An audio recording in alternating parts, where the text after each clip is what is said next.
ہمارے حضرت کے پاس ایک شخص آیا, اس نے کہا, وہ پٹھان تھے, ہمارے حضرت سے بیعت ہوئے, انہوں نے کہا کہ مجھے اپنی بیوی پہ چھوٹی چھوٹی باتوں پہ غصہ آتا ہے تو میں اس کو مارتا ہوں, بعد میں مجھے ندامت ہوتی ہے کہ یہ کیا ہو رہا ہے.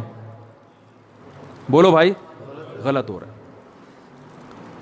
لیکن اللہ کا خوف تھا نا, تو ان کو احساس ہو گیا کہ میں جو بیوی کو بلا وجہ مارتا ہوں, بلا وجہ کیا مارنا تو بہت سخت حالت میں اللہ نے اجازت دی ہے, بہت ہی کوئی معاملہ خراب ہو جائے تو ہاتھ اٹھانے کی اجازت دی ہے. ہمارے نبی صلی اللہ علیہ وسلم نے پوری زندگی اپنی کسی زوجہ پر ہاتھ, بولو بھائی, نہیں اٹھا. یہ نبی کے اخلاق تھے. ہمارے ہاں بعض لوگوں میں رواج ہے جانوروں کی طرح کوٹتے ہیں, پیٹتے ہیں, تمیز سے بات ہی نہیں کرتے. جب بات کریں گے, یعنی حضرت مفتی تقی عثمانی صاحب ایک بیان فرما رہے تھے کہ ایک شخص نے, فرماتے ہیں, مجھے بتایا میرے والد صاحب کو کہ میں جب گھر میں جاتا ہوں تو سب گھر والے ڈرنا شروع ہو جاتے ہیں, کانپنا شروع ہو جاتے ہیں. تو بڑے فخر سے بتا رہا تھا کہ میرا گھر میں اتنا روب ہے. تو فرمایا کہ یہ قابل تعریف نہیں ہے. ہم نبی کو اگر فالو کرنا ہے, نبی کی اتباع کرنی ہے, تو صحیح حدیث ہے, حضرت عائشہ رضی اللہ تعالی عنہا فرماتی ہیں کہ آپ صلی اللہ علیہ وسلم جب گھر میں داخل ہوتے تھے تو مسکراتے ہوئے چہرے کے ساتھ داخل ہوتے تھے. تو مجھے جب کسی نے بتایا نا ایک طالب علم کا قصہ کہ وہ گھر میں داخل ہوتا ہے تو گھر والے کانپنا شروع ہوتے ہیں, میں نے کہا وہ کوئی چنگیز خان کی اولاد ہوگا, پھر وہ اس کا اصلاحی تعلق کس سے ہوگا؟ چنگیز خان سے. چنگیز خان بھی جب بغداد آیا تھا نا تو سب کیا ہو گئے تھے؟ کانپنا شروع ہو گئے. تو بھائی ہم محمد صلی اللہ علیہ وسلم کی روحانی اولادوں میں ہیں, ہم چنگیز خان اور فرعون کی اولادوں میں نہیں ہیں. تو گھر والوں کے بارے میں بھی آپ صلی اللہ علیہ وسلم نے اخلاق بتائے ہیں. ہمارے ہاں جو طاقتور مرد ہوتا ہے وہ عورت کے حقوق پی جاتا ہے. وہ شریعت صرف عورت کے بارے میں جانتا ہے, اپنے بارے میں شریعت نہیں جانتا. کہ میں جو اتنا غصہ کر رہا ہوں بیوی کے اوپر, بلا وجہ بات بات پہ سختی کر رہا ہوں, کھانا تھوڑا دیر سے پک گیا تو اس کو مارنا شروع کر دیا, ڈانٹنا شروع کر دیا, تانے دینا شروع کر دیے, اس کے بارے میں بھی قیامت کے دن مجھ سے سوال ہوگا. ایک میں واقعہ سناتا ہوں پھر اپنی بات کو ختم کرتا ہوں. دیکھو, ایک صحابی نے اپنی ایک باندی تھی, عبداللہ ابن رواحہ رضی اللہ تعالیٰ عنہ, بڑے مجاہد صحابی تھے. عبداللہ ابن رواحہ بڑے مجاہد صحابی تھے.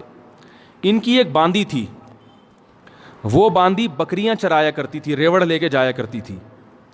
تو ایک بڑی اچھی خوبصورت بکری تھی, بڑی نسلی بکری تھی. عبداللہ ابن رواحہ نے اپنی باندی سے کہا, آپ لوگ کی توجہ ہے نا, مجھے اصل میں ذرا چیخ کے بولنا پڑ رہا ہے تو, کیونکہ وہ اسپیکروں کا سیٹ اپ تھوڑا سا اخپل طریقے والا ہے آپ لوگوں کا, تو اتنا چیخ کے جو ہے نا آدمی پھر سنائی تو صحیح دے رہا ہے, لیکن وہ اس لیے دے رہا ہے نا کہ میں بہت چیخ رہا ہوں. بیان ہو رہا ہے چیخنے کے خلاف اور چیخنا مجھے خود پڑ رہا ہے. وہ ایک مولوی صاحب تقریر کر رہے تھے, میں ان کی تقریر سننے گیا, وہ بہت چیخ کے بول رہے تھے حضرت علی نے فرمایا. وہ اتنی زور زور سے بول رہے تھے میرے کان میں تکلیف شروع ہو گئی. میں نے کہا کہ حضرت علی نے کیا اتنی زور سے فرمایا تھا؟ ہے بھائی, بھائی جیسے حضرت علی نے آرام سے فرمایا تھا تو امام صاحب آپ بھی آرام سے ہی فرما دیں. تو آرام سے ہی بات کرنی چاہیے نا, چیخنا چلانا یہ شریعت میں پسندیدہ کام نہیں ہے. لیکن لاؤڈ اسپیکر ہی, وہ آپ لوگوں کو شاید اتنا اندازہ نہ ہو سسٹم کا, تو اس لیے مجھے چیخنا پڑ رہا ہے بہت زیادہ. تو میں واقعہ سنا رہا تھا کہ بھائی دیکھو, ہمیں اپنے اخلاق بھی عورتوں کے ساتھ, جو گھروں میں خواتین ہیں نا, اس میں چنگیز خان بننے کی اجازت. میں آپ کو ایک بات بتاؤں, اگر ناراض نہ ہو, کراچی اور پنجاب میں مردوں کی شکایتیں آتی ہیں کہ بیویاں ظلم کرتی ہیں, اور بلوچستان اور کوئٹہ اور کے پی کے سے خواتین کی شکایتیں آتی ہیں کہ مرد ظلم کرتے ہیں. ہو سکتا ہے یہ غلط ہو, رپورٹ غلط ہو, لیکن کچھ تو حقیقت ہوگی نا اس میں, کیونکہ یہاں مردوں کی حکومت ہے اور اللہ کا بڑا فضل ہے, اس پہ اللہ کا شکر ادا کرنا چاہیے. لیکن مرد کے جہاں روب ہوگا تو مرد اس روب سے ناجائز فائدہ اٹھانا شروع کر دیتا, ناجائز فائدہ اٹھانا شروع. تو حضرت حکیم الامہ مولانا شرف علی تھانوی رحمہ اللہ تعالی نے لکھا ہے کہ مسلمان عورت کی یہ سب سے بڑی خوبی ہے کہ وہ جب اس کی شادی ہوتی ہے تو اپنے مرد کے علاوہ اس کی توجہ کسی اور کی طرف نہیں ہوتی. فرمائیے اتنی بڑی خوبی ہے کہ اس خوبی کے ہوتے ہوئے بیوی کی ہر خامی کو برداشت کر لو کہ یہ تمہاری ہے. جن لوگوں نے باہر ملکوں میں سفر کیا ہے نا, وہ یہ جانتے ہیں کہ وہاں عورت میں ہر خوبی ہے, مگر اس کے بارے میں یہ بھروسہ نہیں ہوتا کہ یہ صرف میری ہے یا میرے علاوہ اس کی کسی اور کی طرف بھی رغبت ہے. یہ بہت بڑا عیب ہے. تو مسلمان عورت میں اب تک الحمدللہ خیر غالب ہے, وفا کرتی ہے اپنے شوہر کے ساتھ. شوہر کو فالج ہو جائے علاج کرے گی اس کا, بھاگے گی نہیں وہاں سے.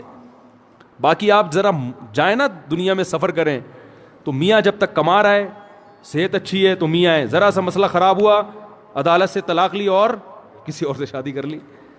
ہمارے ہاں خاندانوں میں جب نکاح ہوتا ہے تو زندگی بھر کے لیے ہوتا ہے, جب تک کوئی بہت سخت مشکل نہ ہو طلاق کی طرف نہیں جاتے.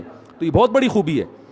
تو کے پی کے سے اور بلوچستان سے جو شکایتیں آتی ہیں اس میں مردوں کی سختی کی شکایتیں آتی ہیں کہ مرد عورتوں پہ بولو بھائی ہاتھ اٹھاتے ہیں, چھوٹی چھوٹی باتوں پہ مارتے ہیں, تانے دیتے ہیں. آپ لوگ کے علاوہ کی بات کر رہا ہوں, آپ لوگ ناراض نہ ہوں.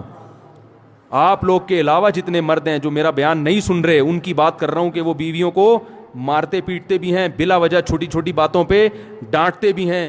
اور معذرت کے ساتھ اس میں دیندار اور بے دین سب برابر ہیں. وہ سمجھتے ہیں ہماری غیرت, ہم نے بیوی کو جو ہے نا ایسا دبا کے رکھا ہوا ہے, صحیح ہے نا, جب چاہے تھپڑ مار دیں کچھ نہیں کر سکتی. تو یہ غیرت نہیں ہے, یہ بد اخلاقی ہے. سب سے زیادہ روب محمد صلی اللہ علیہ وسلم کا تھا گھر میں, اور سب سے بڑا حق کس کا تھا؟ محمد صلی اللہ علیہ وسلم کا. لیکن پوری زندگی آپ نے کسی زوجہ پہ ہاتھ نہیں اٹھایا. آپ کہیں گے کہ بھئی ان کی بیویاں اتنی فرما بردار تھیں, جو کہو کر دیتی ہوں گی. ایسا نہیں تھا, فرما بردار تو تھیں, لیکن میاں بیوی میں جو اونچ نیچ ہوتی ہے وہ ہمارے نبی کے گھر میں بھی ہوتی تھی. صحیح حدیث میں ہے کہ ایک مرتبہ آپ صلی اللہ علیہ وسلم اپنی بیویوں سے ناراض ہو کے 1 مہینے کے لیے گھر سے باہر چلے گئے. کیونکہ جب میاں بیوی کا رشتہ ہوتا ہے تو پیغمبر کا اور امتی کا رشتہ الگ ہے اور شوہر بیوی کا رشتہ الگ ہے. اور اللہ نے آپ کے گھر میں یہ واقعات اس لیے ہونے دیے تاکہ امت کو سبق ملے کہ بھائی اختلاف کے وقت کیا کرنا ہے.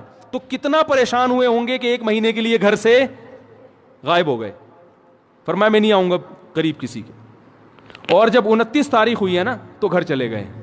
صحابہ نے کہا یا رسول اللہ بھی 30 دن پورے نہیں ہوئے. آپ نے فرمایا مہینہ 29 کا تھا. ٹھیک ہے, مہینہ کس کا تھا؟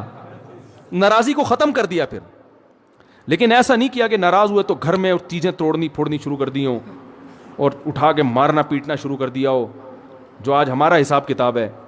ہاں کوئی بہت ہی ٹیڑھی پسلی کی عورت ہے, بالکل ہی سدھرنے کا نام نہیں لے رہی, تو شریعت نے پھر مجبوری میں ہاتھ اٹھانے کی اجازت بھی دی ہے. لیکن ایسی عورتیں ہمارے معاشرے میں ان کا ریشو بہت کم ہوتا ہے, خاص طور پر ان علاقوں میں تو فرما برداری کا عنصر زیادہ ہے. تو اس میں ایک چیز میں ایک حدیث آپ کو سناتا ہوں, اس کے بعد اپنا بیان ختم کرتا ہوں. عبداللہ ابن رواحہ رضی اللہ تعالیٰ عنہ, عرب جو تھے نا یہ عورتوں پہ بڑے سخت ہوا کرتے تھے, خاص کر قریشی. جو قریش کے قریشی لوگ تھے نا یہ بیویوں پہ کیا ہوتے تھے؟ سخت ہوتے تھے. لیکن اسلام آنے کے بعد کیسے تبدیل ہوئے؟ عبداللہ ابن رواحہ رضی اللہ تعالیٰ عنہ نے نبی وہ اپنی باندی سے کہا کہ میری اس بکری کی خاص طور پر تم نے کیا کرنی ہے؟ حفاظت کرنی ہے. تو اللہ کی قدرت کہ وہ بھیڑیا آیا اور اس بکری کو کھا گیا. عبداللہ ابن رواحہ کا غصہ آیا اور انہوں نے 1 تھپڑ لگا دیا باندی کے, صرف 1 تھپڑ مارا ہے, بیوی کے نہیں بلکہ, حالانکہ باندی کا درجہ بیوی سے, باندی تو نوکر ہوتی ہے نا, غلام ہے, لونڈی ہے, اس کا وہ مقام تھوڑی ہے جو بیوی کا ہے. 1 تھپڑ لگا دیا. عبداللہ ابن رواحہ رضی اللہ تعالیٰ عنہ چونکہ مسلمان ہو چکے تھے نا, زمانہ جاہلیت میں تو ہوتے تو 20-30 تھپڑ مار دیتے کہ بھئی اس نے غلطی کی ہے. ہم ہوتے ہم کیا کہتے ہیں, یار بھیڑیے نے کھانا تھا تو اسی بکری کو کھانا تھا ہے بھائی, اور بکریاں نظر نہیں آئیں, اس کا مطلب تمہارے بھیڑیے کے ساتھ کیا ہیں؟ تعلقات ہیں. ٹھیک ہے, تم نے مخبری کی ہے بھیڑیے کو, اسی کو کھاؤ آ کے. 10 باتیں سوچتے اور منفی ذہن چلتا. عبداللہ ابن رواحہ نے غصے میں 1 تھپڑ لگایا, مگر ندامت ہوئی. کیوں؟ اسلام لا چکے ہیں, ان کو پتا ہے کہ ایک ایک عمل کا قیامت کے دن جواب بولو بھائی دینا پڑے گا.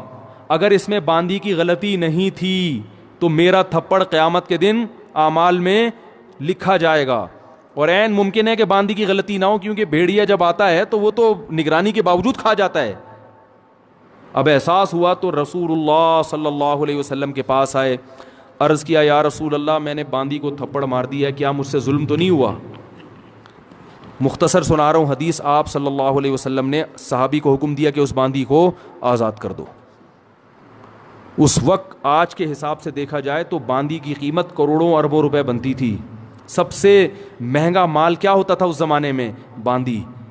ایک تھپڑ کے بدلے میں نبی نے کیا حکم دیا؟ اگر جہنم کی آگ سے بچنا چاہتے ہو تو اس کو آزاد کر دو.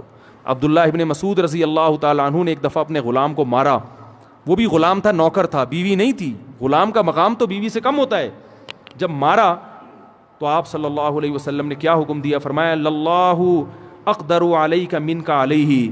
اے ابن مسعود، جتنی تجھے اپنے غلام پہ قدرت ہے نا، اللہ کو تجھے اس سے بھی زیادہ قدرت، اللہ کو تجھ پر اس سے بھی زیادہ قدرت ہے. تو آج اس کو مار رہا ہے اس لیے کہ تیرا نوکر ہے، یہ کچھ نہیں کر سکتا.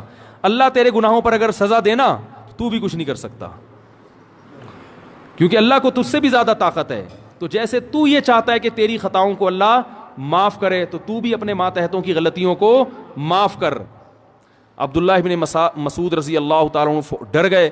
فرمایا ہوا عتق لوجہ اللہ یا رسول اللہ، بس اس کا کفارہ یہ ہے کہ میں نے اللہ کے لیے اس کو آزاد کر دیا. فوراً آزاد. کروڑوں روپے کی ملکیت ضائع کر دی، اپنی آزاد کر دیا.